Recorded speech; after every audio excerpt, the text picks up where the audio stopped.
Assalamualaikum warahmatullahi wabarakatuh. Alhamdulillahirabbil alamin. Allahumma shalli wa sallim wa barik ala nabiyyina Muhammadin. Syukur alhamdulillah atas segala nikmat yang diberikan Allah. Salawat serta salam senantiasa tercurahkan kepada Rasulullah Muhammad sallallahu alaihi wasallam. Bapak-bapak, ibu-ibu hadirin, yang pertama saya menyampaikan taqabbalallahu minna wa minkum, ngaturaken sedaya kelepatan kula, saya mohon maaf lahir dan batin, dan juga menyampaikan banyak terima kasih kepada Bapak dan Ibu atas semua kebaikan yang telah disampaikan, yang telah diberikan kepada kami.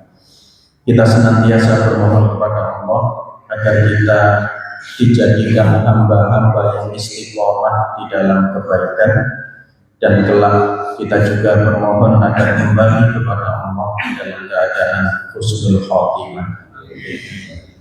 Bapak Ibu, setiap kali tradisi di negara kita, Idul Fitri itu identik dengan kegiatan untuk bersalam-salaman dan meminta maaf.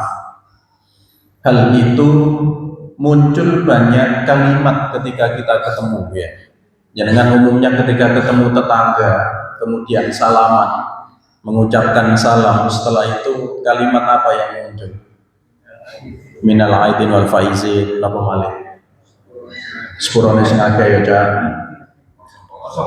kosong-kosong ya. Padahal bal-balan kosong-kosong di lho mboten purun, tapi kita itu mau kosong-kosong. Banyak sekali kalimat yang muncul yang pada intinya njaluk sepuro. Dan hal ini awalnya dari kalimat salam dulu untuk mengingatkan kita kembali.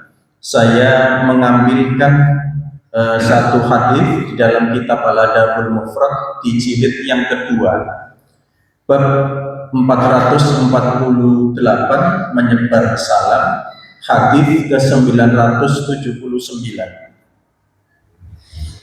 Musaddad menceritakan kepada kami, ia berkata, Abdul Wahid menceritakan kepada kami dari Inan bin Abdillah An-Nahmi, dari Abdurrahman bin Awsajah, Anil Bara'i Anin Nabi sallallahu alaihi wasallam, Afshus salama taslam. Dari Al-Bara' ia berkata, Nabi bersabda, sebarlah salam agar kalian selamat. Jadi sebarlah salam agar kalian selamat. Di dalam penjelasan kata taslamu, nah ini, kata taslamu itu bermakna apa? Artinya selamat, yakni selamat dari kebencian dan perpecahan, melanggengkan kasih sayang dan menghilangkan ganjalan hati. Ini harus kita perhatikan, ini maksud dari taslam. Ketika kita menyebarkan salam, yang salam itu ketika kita ucapkan menjadikan kita selamat, itu harus mampu untuk menata batin kita dengan apa? Dengan ini, kita menghilangkan diri dari kebencian, kemudian menghindarkan diri dari perpecahan, melanggengkan kasih sayang, dan menghilangkan ganjalan hati. Pertanyaannya, setelah kita menyampaikan salam jaluk sepuro, tasik ganjil napa mboten? Ini pertanyaan. Mari salam sepurane ya, ya wis padha-padha. Wis kosong rek. Nganyari dosa. Niku kadang ngenten. Ada juga yang masih ndak enak gitu. Mantun salaman, mohon maaf, berbalik. Mulai kok. Eling enggak sampean? Eling enggak sampean? Jadi kalau dikatakan salam yang kita ucapkan itu selamat, ini menjadi perhatian kita, bahwa seseorang yang sudah mengucapkan salam itu terbebas dari kebencian, terbebas dari perpecahan, melanggengkan kasih sayang, dan menghilangkan ganjalan hati. Kalau kemudian setelah kita mengucapkan salam kepada saudara kita, kok ternyata hal ini tidak terwujud, maka sejatinya kita perlu ngecek lagi salam kita ini tulus atau tidak, atau hanya sekedar formalitas. Jangan-jangan kalimat kita meminta maaf itu hanya sekedar formalitas Idul Fitri. Ini kaitannya dengan hak-hak pribadi kita. Oleh karena itu, saya ingin bertahap nih, karena keterbatasan waktu, memposisikan afwan kita menyebutnya. Maaf itu sesuai dengan proporsinya. Karena ada kalanya di dalam Islam itu kita diingatkan, dianjurkan untuk memberi maaf. Ada kalanya kita justru dianjurkan untuk intisor atau membalas. Ada kalanya, ada dalam kondisi, dalam kaitannya dengan hak jamaah, itu hukuman harus ditegakkan. Jadi tidak semua kondisi itu harus diberi maaf. Nah, ini yang harus kita pelajari. Karena ada juga kalimat-kalimat begini misalnya, wong Tuhan itu maha pemberi maaf, masa kita yang manusia tidak memberi maaf? Pertanyaannya, kesalahannya ini apa dulu? Nah, ini yang harus kita teliti dulu. Karena ketika dalam kondisi tertentu, bisa saja harusnya maaf itu tidak muncul justru. Namun di dalam Islam, penekanan terkait dengan hak-hak pribadi ini yang kita dianjurkan, diajarkan untuk mudah memberi maaf.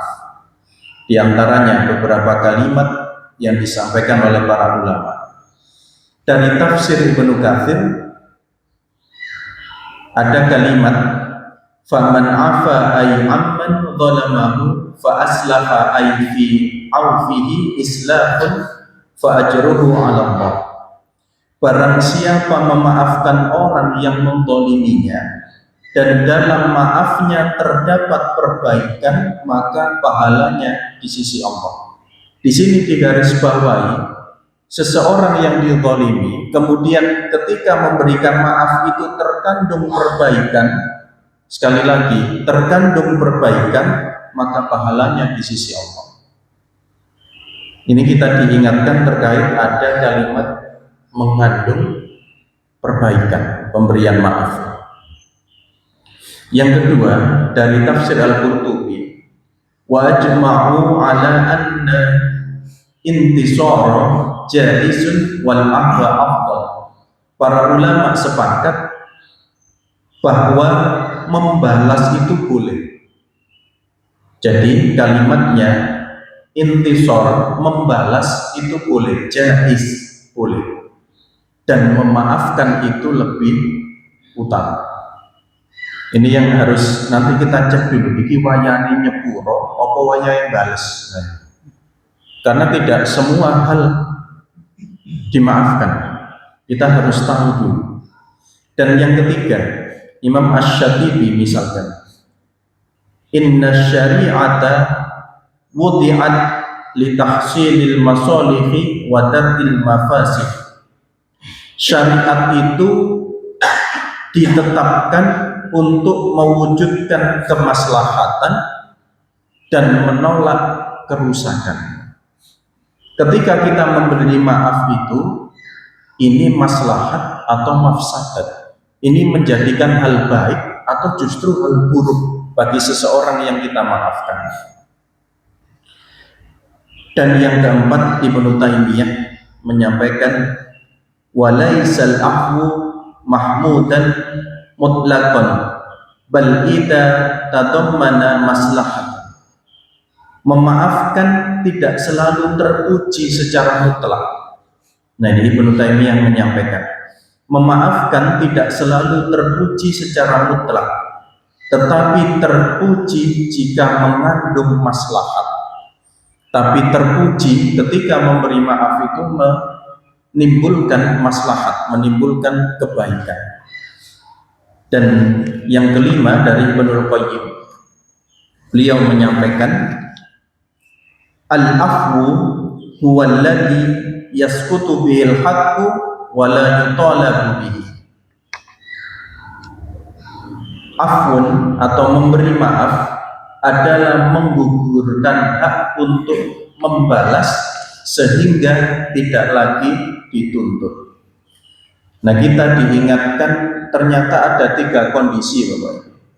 Ada 3 kondisi kita ini dalam posisi apa? Berdasarkan surat Asy-Syura ayat ke-40. Wa jazaa'u sayyi'atin sayyi'atun mithluha faman 'afa fa aslaha fa ajruhu 'ala Allah innahu la yuhibbul dhalimin. Dan balasan suatu kejahatan adalah kejahatan yang setimpal. Tetapi barang siapa memaafkan dan berbuat baik, maka pahalanya atas tanggungan Allah. Sungguh Allah Dia tidak menyukai orang-orang yang zalim.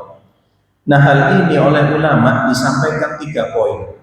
Adapun kata afun adalah kemampuan memaafkan meskipun memiliki kekuatan untuk membalas.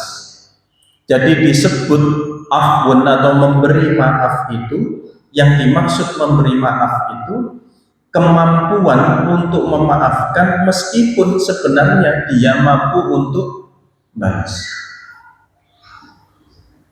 Sebenarnya kita sangat mampu untuk membalas, bahkan balasannya bisa lebih, tetapi kita lebih memilih untuk memaafkan. Nah, ada dalam kondisi kita tidak mampu balas, kemudian terpaksa memaafkan. Itu kondisi yang berbeda.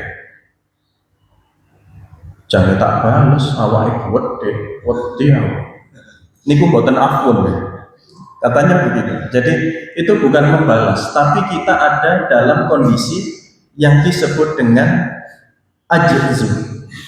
Jadi di sini disampaikan ajzu wa adamu qudrati ala fi'li awit tarki ma'a wujudi sababi muqtadi lidzalika.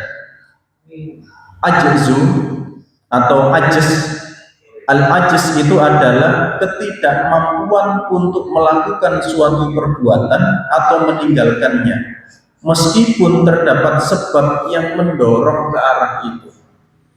Jadi sebab yang mendorong itu menjadikan kita dongkol, merasa hati tidak nyaman, pikiran tidak nyaman, jengkel terhadap seseorang.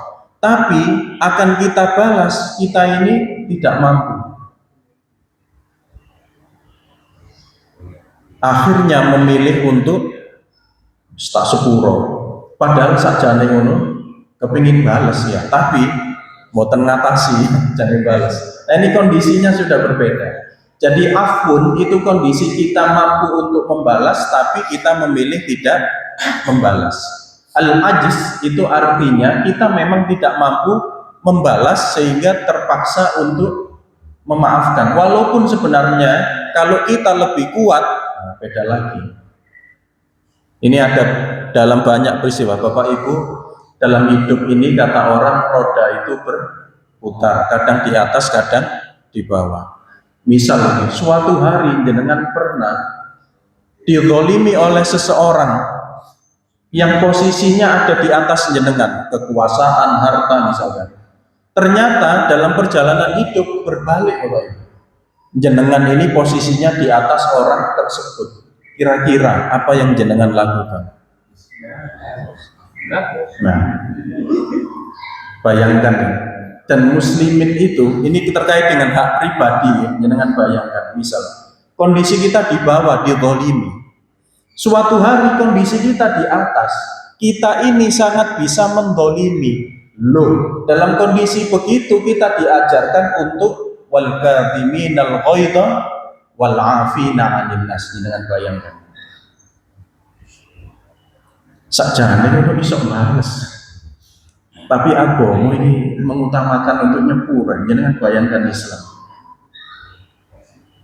Kita ingat bagaimana Rasulullah harus hijrah ke Madinah.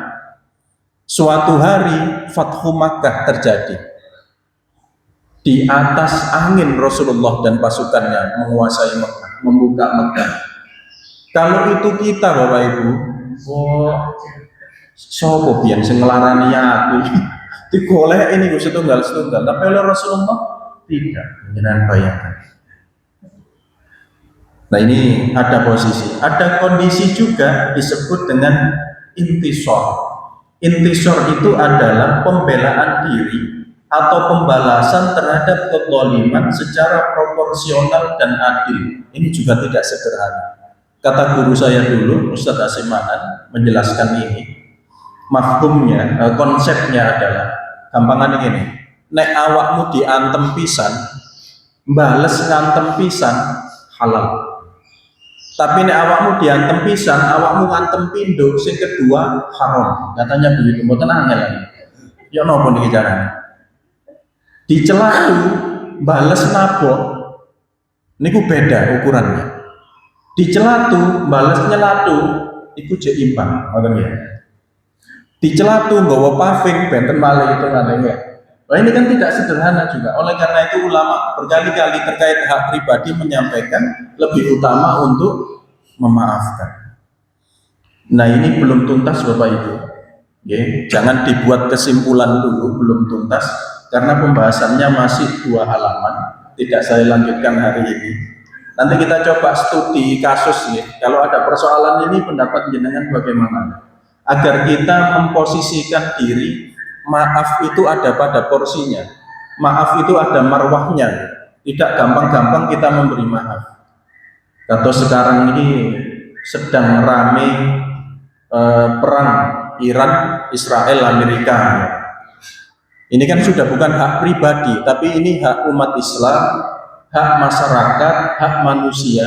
Harusnya kita berlaku seperti apa? Nah ini beda lagi urusannya. Ini tadi baru terkait dengan hak pribadi kita yang dilanggar atau dizalimi orang lain. Insyaallah sementara masih 40% pembahasan kita ya. Jadi kita lanjutkan di pertemuan selanjutnya. Setelah bab ini selesai kita UAS. UAS-nya bukan tulis, tapi UAS-nya adalah ketika di masyarakat nanti. Seperti apa kita menilainya. Baik, kita tutup dengan istighfar dan doa kafaratul majelis. Ihdinas siratal mustaqim. Wassalamualaikum warahmatullahi wabarakatuh.